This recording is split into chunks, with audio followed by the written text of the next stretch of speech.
Bienvenue à Table Ronde, notre émission qui aujourd'hui va se concentrer sur les thèmes de scénarios de guerre, c'est-à-dire les différents conflits qui sont éparpillés dans le monde. Pour l'occasion, on a pensé d'inviter de grands noms de la politique, de la diplomatie, des sciences et cultures socio-religieuses qui vont mener un débat très intéressant sur la thématique. Donc, passons immédiatement à la présentation des hôtes. Je vous présente à ma droite Madame Francesca Sacchi, célèbre journaliste de Le Figaro, qui va nous éclaircir la situation face à la montée du conflit en Irak et en Syrie. À suivre, Madame Caporro Maria Sole, expert des religions et autrice du dossier La bande de Gaza, conflit éternel, un dossier qui traite la question du conflit palestinien, surtout du point de vue religieux. On continue avec Monsieur Giacomo Trenta, professeur de sciences politiques à l'Université Paris 5 et membre du comité européen et qui a dédié 3 ans de recherche à la situation ukrainienne. Enfin, je vous présente Madame Ascensi Serena, politologue du continent africain qui va nous présenter les caractéristiques du conflit en Libye. Donc, bienvenue à tous mes hôtes. On commence ce débat avec une prière. Essayez de vous exprimer d'une manière claire et surtout respecter la limite du temps et chercher de donner des éclaircies à propos des sujets qui sont évidemment compliqués. Donc d'abord, je donnerai la parole à Madame Sacchi qui va nous expliquer les causes de l'éclat de la guerre en Syrie et en Irak. Et tandis que la guerre en Syrie a commencé en 2011 parce qu'est arrivé un dictateur, Al-Assad, qui a apporté le pays à une crise politique. Les premiers bombardements, les premières révoltes par la population ont commencé en 2011.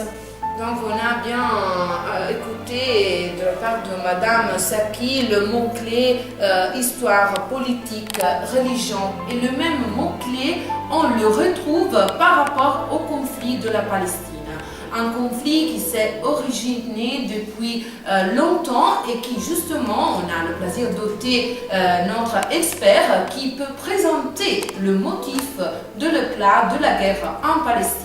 Et ensuite, l'ALP a été fondée en 1954 et a été reconnue comme l'organe représentatif du peuple.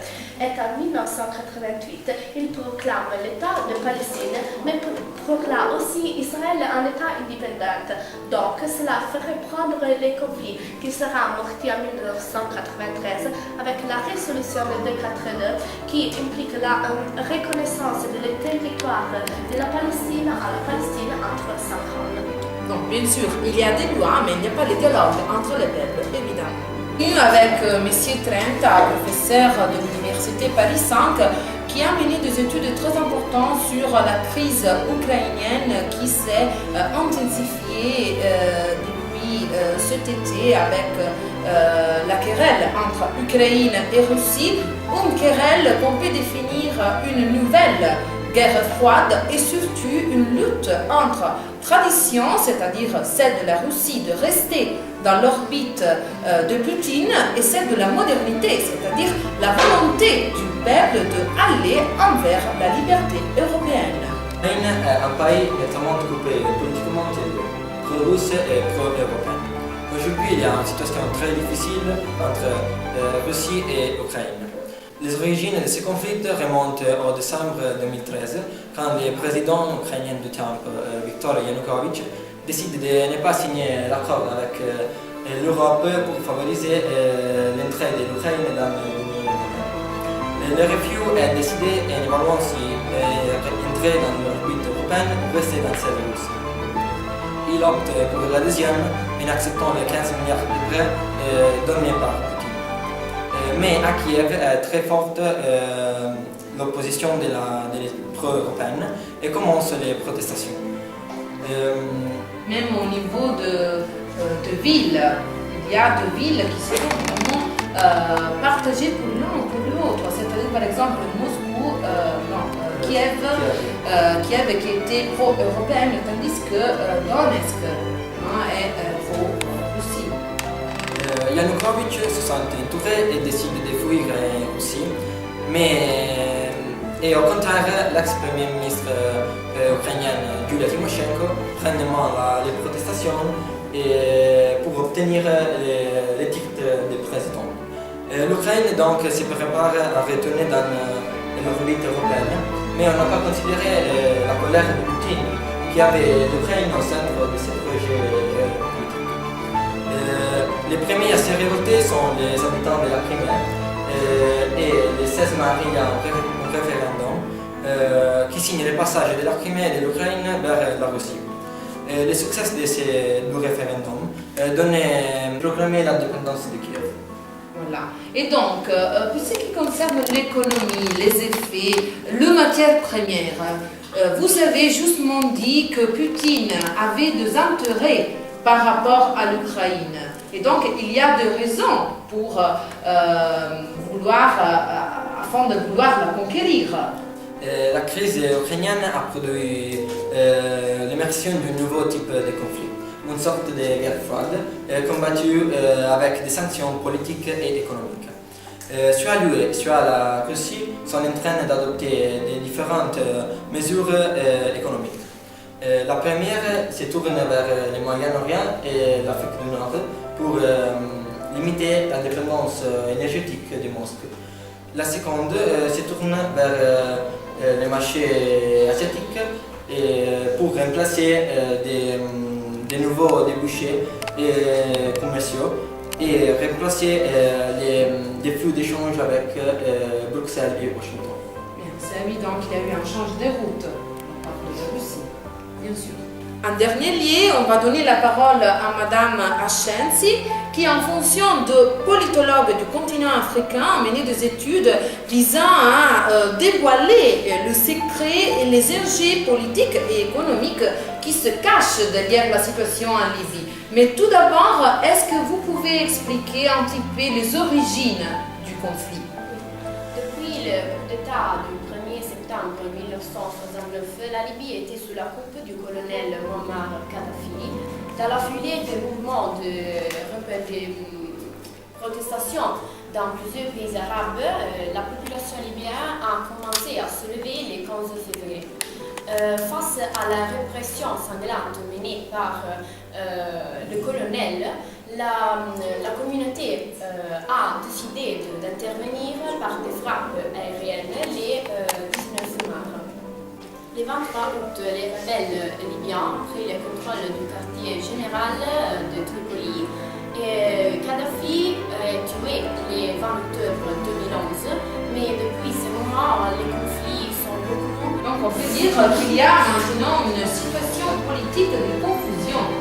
Est-ce que vous en savez plus par rapport à cette situation politique? La Libye traverse actuellement un moment de crise politique et sécuritaire. La société s'est métamorphosée en société guerrière. Nous avons des combats entre les milices djihadistes et les forces armées sous le commandement du général Haftar, et aussi des combats entre les tribus qui s'affrontent au niveau local. L'Europe doute en effet deux choses. D'une part, la menace du terrorisme qui reste présente dans les discours politiques, et d'autre part, que son intervention peut provoquer des problèmes migratoires que l'Europe veut absolument éviter.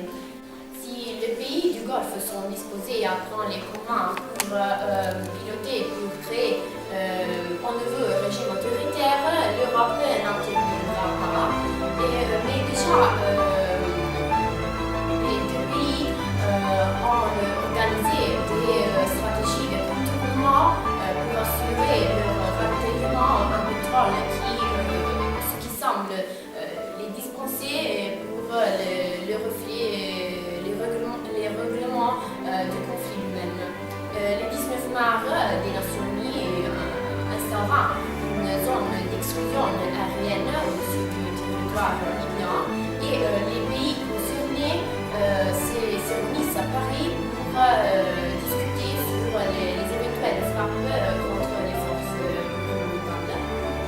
Maintenant, on passe à la dernière question. On entre en détail et on recommence justement avec Madame Saki qui, à la lumière de dernier événement, je venais de lire sur le Figaro qui 150 femmes yazidis ont été tuées à nouveau. Et donc, quel est le rôle de la femme? Et surtout, pourquoi l'ISIS se révolte contre ce groupe de femmes yazidis? Il y a femmes yazidis qui sont prisonniers de l'ISIS.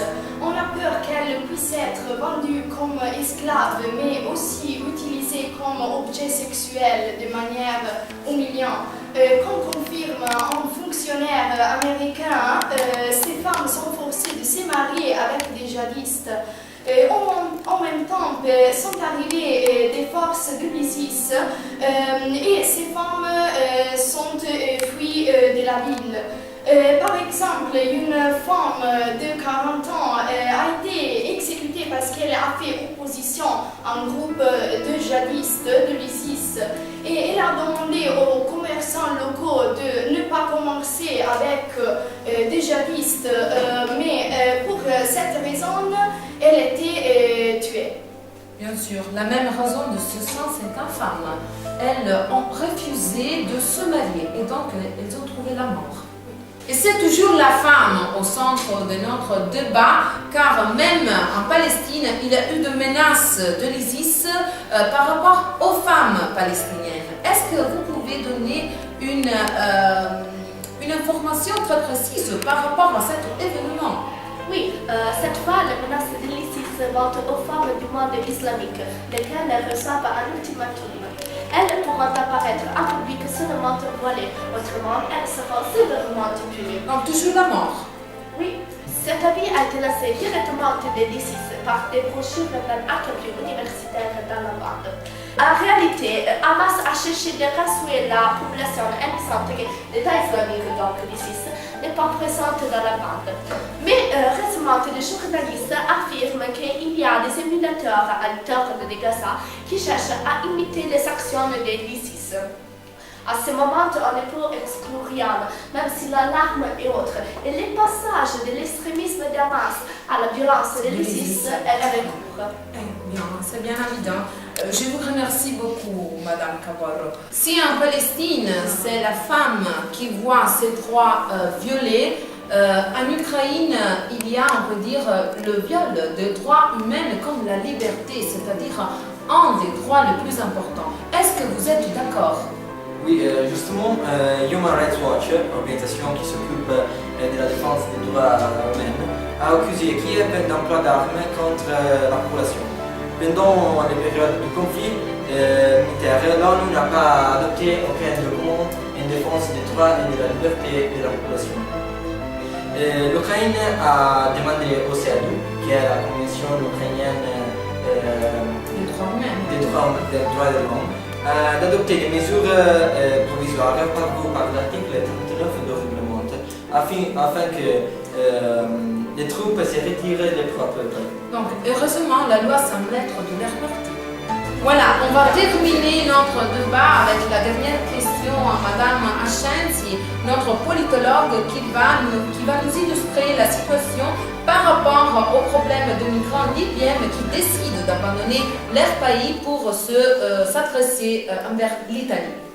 L'Union européenne a lancé l'opération Triton pour aider l'Italie à remplir ses obligations de surveillance et sauvetage des migrants qui traversent la Méditerranée en de frais d'embarcation bondés. Et depuis longtemps, l'Italie réclame l'aide au pays européen. Jusqu'à qu'elle a obtenu ce qu'elle voulait. Et donc l'agence frontière qui s'occupe de la surveillance des migrants des frontières extérieures prévoit le déploiement chaque mois de 4 navires, de 4 patrouilleurs, de 2 avions et un hélicoptère. Nous avons 8 pays dont la France a déjà proposé de mettre navires et avions à disposition. Et l'agence aussi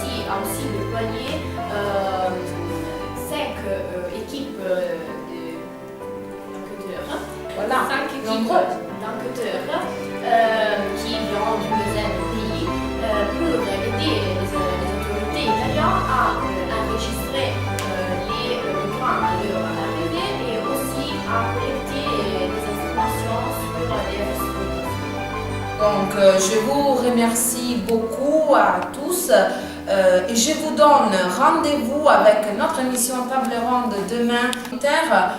Demain, on va affronter une autre thématique très importante, c'est-à-dire la loi qui voudrait interdire l'avortement. Et donc, je vous attends demain à 8h et je vous salue.